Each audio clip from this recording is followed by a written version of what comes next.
రీసెంట్‌గా 26 సంవత్సరాల సుచీర్ బాలాజీ అనే ఇండియన్ ఆరిజిన్ భారత సంతతికి చెందిన ఒక అబ్బాయి అమెరికాలోని శాన్ ఫ్రాన్సిస్కోలో తన అపార్ట్మెంట్లో చనిపోయి కనిపించాడు. మొదట్లో దీన్ని సూసైడ్ అన్నారు. ఇప్పుడు ఇది సూసైడ్ కాదు అని చెప్పి చాలామంది అనుమానాలు వ్యక్తం చేస్తున్నారు. ఇలాన్ మస్క్‌తో సహా. అసలు ఏం జరిగింది? ఎవరి సుచీర్ బాలాజీ? కేవలం 26 సంవత్సరాల వయసులో అతను ఎందుకు చనిపోవాల్సి వచ్చింది? ఇదే పెద్ద కాంట్రవర్సీ ఇప్పుడు అంతర్జాతీయంగా. ఇక్కడ సుచీర్ బాలాజీ ఇంతకుముందు ఏం చేశాడో తెలుసుకోవాలి. ఇతను ఓపెన్ ఏఐలో 4 సంవత్సరాల పాటు ఉద్యోగం చేశాడు.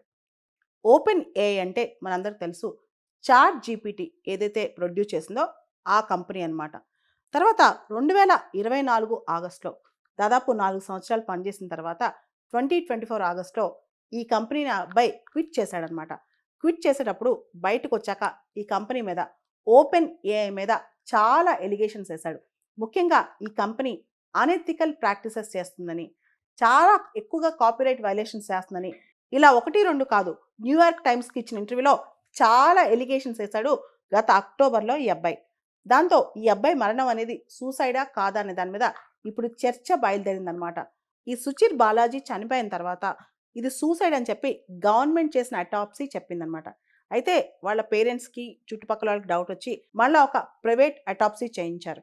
ఈ అటాప్సీలో అబ్బాయి చనిపోయిన పరిస్థితులు చాలా అనుమానాస్పదంగా ఉన్నాయని, అబ్బాయి అపార్ట్మెంట్లో ఒక పెన్ డ్రైవ్ ఏదో మిస్ అయిందని, లేదా చుట్టుపక్కల చాలా అబ్బాయి ఏదో సంఘర్షణ పడినట్టు కొన్ని ఆనవాళ్ళు దొరికాయని, దీని మీద ఇన్వెస్టిగేషన్ జరగాలని చెప్పి సుచీర్ బాలాజీ తల్లి చాలామందికి ట్యాగ్ చేస్తుందన్నమాట ట్విట్టర్లో. ఇలా ట్యాగ్ చేస్తూ ఇలాన్ మస్క్ కూడా దీని మీద ఎఫ్బిఐ ఇన్వెస్టిగేషన్ జరగాలని చెప్పి మస్క్ కూడా ట్యాగ్ చేస్తుంది. అంతేకాదు, ఆవిడ తన కొడుకు ఈ వయసులో ఎందుకు సూసైడ్ చేసుకోవాల్సి వచ్చింది, అది సూసైడ్ కాదు అని అనుమానాలు వ్యక్తం చేస్తూ చాలా మందిని అప్రోచ్ అవుతుందన్నమాట.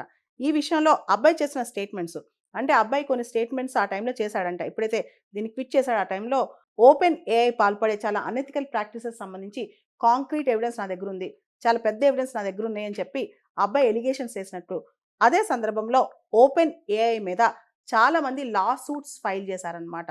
ముఖ్యంగా యాంటీ ట్రస్ట్ లా బ్రేక్ చేస్తుందని, తర్వాత అనెథికల్ ప్రాక్టీసెస్ పాల్పడుతుందని, వాళ్ళ యొక్క కాపీరైట్స్ భంగం కలిగిస్తుందని, దాంతోపాటు ఈ ఓపెన్ ఏఐ అనేది చాలా చోట్ల ఇన్ఫర్మేషన్ తీసుకుని కొన్నిసార్లు నాట్ ఫర్ ప్రాఫిట్ అని చెప్పి ఇప్పుడు ప్రాఫిట్. ఫర్ ఎగ్జాంపుల్, నేను ఒక బుక్ రాశాను అనుకోండి, ఆ బుక్ నేను ఆన్లైన్లో పెట్టాను. ఆ బుక్లోంచి ఎక్సెప్ట్స్ తీసేసి, అంటే ఆ బుక్లోంచి కొన్ని కాన్సెప్ట్స్ తీసుకుని ఓపెన్ ఏఐలో చూపిస్తుంది. ఓపెన్ ఏఐ అది ఫ్రీగా ఇస్తుందా లేదా అంటే, ఇప్పుడు ఓపెన్ ఏఐలో కూడా ప్రీమియం స్టార్ట్ అయింది కాబట్టి వాళ్ళు కూడా దానికి ప్రాఫిట్ మోటివ్లో చూస్తున్నారనమాట. అప్పుడు అది తప్పే కదా. సో ఎప్పుడైతే కాపీరైట్స్ లా బ్రేక్ అవుతున్నాయో, లేదా యాంటీ ట్రస్ట్ లా బ్రేక్ అవుతుందో, దీని మీద చాలా మంది కేసులు ఫైల్ చేశారు. ఇలాన్ మస్క్తో సహా ఓపెన్ ఏఐ మీద లా సూట్లు చాలా వచ్చేసాయి అనమాట.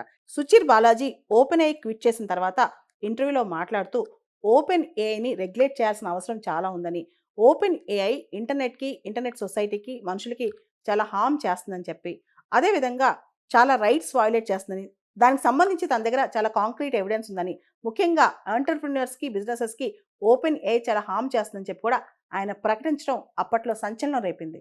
ఈ సందర్భంగా సుచీర్ బాలాజీ మాట్లాడుతూ, అవసరమైతే ఈ కేసుకు సంబంధించి ఓపెన్ ఏఐకి వ్యతిరేకంగా నా దగ్గర చాలా ఎవిడెన్స్ ఉంది, నేనొచ్చి కోర్టులో టెస్టిమోనీ కూడా ఇస్తానని చెప్పడం జరిగింది. అతి తొందరలో ఓపెన్ ఏఐ మీద కోర్టులో కొన్ని లా సూట్స్ ఓపెన్ అవ్వబోతున్నాయి. ఈ అబ్బాయి ఎవిడెన్స్ చాలా క్రిటికల్‌గా ఉండబోతుంది. ఈ సందర్భంగా ఇదే టైంలో ఈ అబ్బాయి చనిపోవటం చాలా అనుమానాలకి దారితీస్తుంది. ఇంత చిన్న వయసులో ఈ అబ్బాయి సూసైడ్ ఎందుకు చేసుకున్నాడు? అంత అవసరం ఎందుకొచ్చింది? ఈ అబ్బాయి ఓపెన్ ఏఐకి సంబంధించి విజిల్ బ్లో చేశాడనే కదా! అంటే చాలా విషయాలు బహిర్గతం చేశాడనే కదా! అక్కడ పనిచేసి వచ్చి ఈ అబ్బాయి బహిర్గతం చేశాడని చెప్పి ఎవరైనా కక్ష సాధింపు చర్యకి పాల్పడ్డారా అని చెప్పి అనుమానాలొస్తున్నాయి. ఇవన్నీ చూస్తుంటే ఆర్టిఫిషియల్ ఇంటెలిజెన్స్ ఉపయోగాల మీద చాలా ఎథికల్ క్వెషన్స్ వస్తున్నాయన్నమాట. రీసెంట్‌గా ఒక అబ్బాయి, అమెరికాలో 14 ఇయర్స్ ఓల్డ్ అబ్బాయి ఏఐ చాట్‌బాట్‌తో ఇష్టపడి, దాంతో ప్రేమలో పడి సూసైడ్ చేసుకున్నాడు. అంతేకాదు, ఏఐకి సంబంధించి కొన్ని యాప్స్ వచ్చేసాయన్నమాట. అవి మనుషులతో ఎమోషనల్ బాండింగ్ కలిసిపోతున్నాయన్నమాట. దాంతో మనుషులు ఏఐకి అడిక్ట్ అయిపోతున్నారు. దాంతో పాటు యూకేలో last year Bletchley Park summit జరిగింది. Safe use of artificial intelligence మరియు secure use of artificial intelligence సంబంధించి.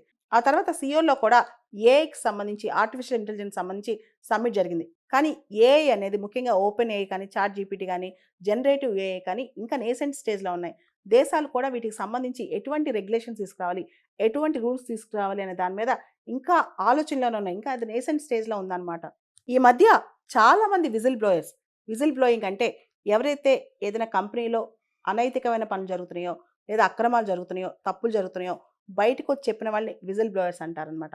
ఈ మధ్య చాలామందికి విజిల్ బ్లోయర్స్‌కి థ్రెట్ వచ్చేసింది. రీసెంట్‌గా కూడా ఒక కేసు జరిగింది. బోయింగ్ ఎయిర్ క్రాఫ్ట్ సంబంధించి వాళ్ళు సబ్‌స్టాండర్డ్ పార్ట్స్ వాడుతున్నారని చెప్పి ఇద్దరు అబ్బాయిలు బయటకొచ్చి చెప్పారు. వాళ్ళు అనుమానాస్పద రీతిలో చనిపోయి కనిపించడం జరిగింది.